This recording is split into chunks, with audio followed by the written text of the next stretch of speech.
codex est un livre manuscrit de format rectangulaire, identique à celui utilisé pour les livres modernes.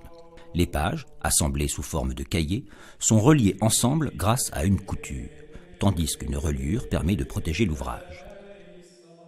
Cette présentation des textes constitue une véritable révolution au début de l'ère chrétienne, car, à l'inverse du rouleau, volumen, qui impose une lecture continue, le codex permet d'accéder aux chapitres de manière directe.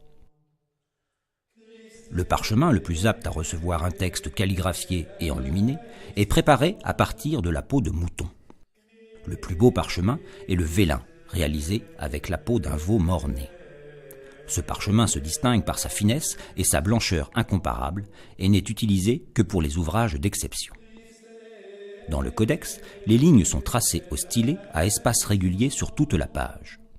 La trace en reste visible. Le texte est ensuite copié en réservant des espaces pour les titres, les initiales et les images.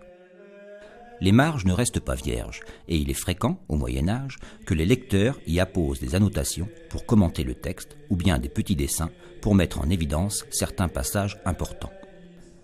À raison d'environ 5 pages par jour, il faut plusieurs mois pour copier les gros ouvrages. Quand le texte d'une page est terminé, l'enlumineur peut commencer son travail. Il réalise d'abord une ébauche à la mine de plomb qui disparaîtra sous la peinture.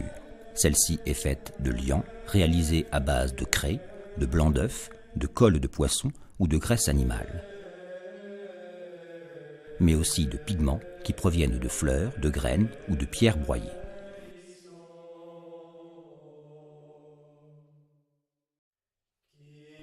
Jusqu'au XIVe siècle, on ne les mélange pas, mais on peut les superposer pour varier les tons. Or, argent ou cuivre sont parfois mélangés à la peinture ou posés en feuilles. Les sujets peints au sein des manuscrits sont très variés et ne se limitent pas à l'iconographie religieuse. Les juristes font également orner leurs textes de droit, tandis que la noblesse ne se lasse pas de parcourir des livres d'histoire vantant les mérites des héros du passé. En effet, au cours du XIIIe siècle, la grande noblesse supplante le clergé comme principal commanditaire, si bien que la chanson de geste, puis les romans de chevalerie, deviennent des sujets de prédilection pour les peintres. Cependant, le livre illustré le plus largement diffusé au sein de la société médiévale reste le livre d'heures qui se développe en même temps que la pratique de la piété individuelle.